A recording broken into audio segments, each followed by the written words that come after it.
So ayun guys, tulong-tulong kami rito. Ayan si Jerry Butin. Eto na, malapit na ang finished product natin.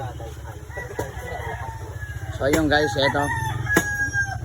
Yan, ang ganda ng pakabubong ni Chad Papalo Mantabi, Richard Bitago. So ayun guys, eto. Oh, malapit na. Malapit nang matirahan ni Nanay Meli ang kanyang bagong bahay. Oh, sana kumasya yung ano namin, yung kawayan. Makasya daw ang kawayan ta, Chad.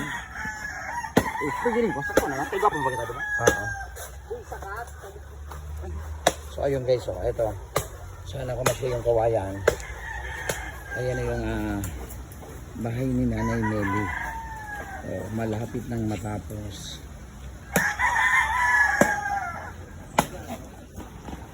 Ayan, sa tulong-tulong ng ating mga idol, ang aking team idol at saka ang BBCG group.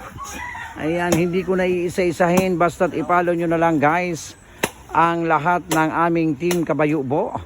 Yung lahat pong nandyan, may kanya-kanya pong channel ang mga yan, lalo na ito si Richard Bitago. Ayan, si Jerry Butin, ang Master Timbo. Ayan, papalo naman mga idol para mas marami pa kaming matulungan kahit sa ganitong pamamaraan. Thank you very much. Maraming salamat sa inyong lahat. Sa mga nag-donate ng iba-ibang klaseng gawa dito. Thank you very much. Hindi ko na po kayo isa-isahin pa. Maraming thank you sa tulong po ninyo. Eto na. Malapit nang matapos ang bahay ni Nanay Meli at hindi na po tinutuluan. Ayan, kahit po sa ganitong pamamaraan, alam ko marami ang magbabasya atin at bakit hindi simentado ang ganito. Ayan, kung ibabash nyo ako na hindi po simentado, ay baka mayroon kayo dyan para kahit gawa na ito, gigibain ko para masiminto. Ayan, kaya sa mga nagbabasya atin na bakit daw matagal ito magawa, kayo na rin ang gumawa kung gusto nyong kung gusto nyong matapos.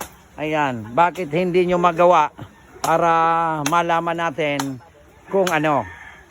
Ayan, marami kasi yung nagbabasa atin dahil bakit daw ang tagal matapos.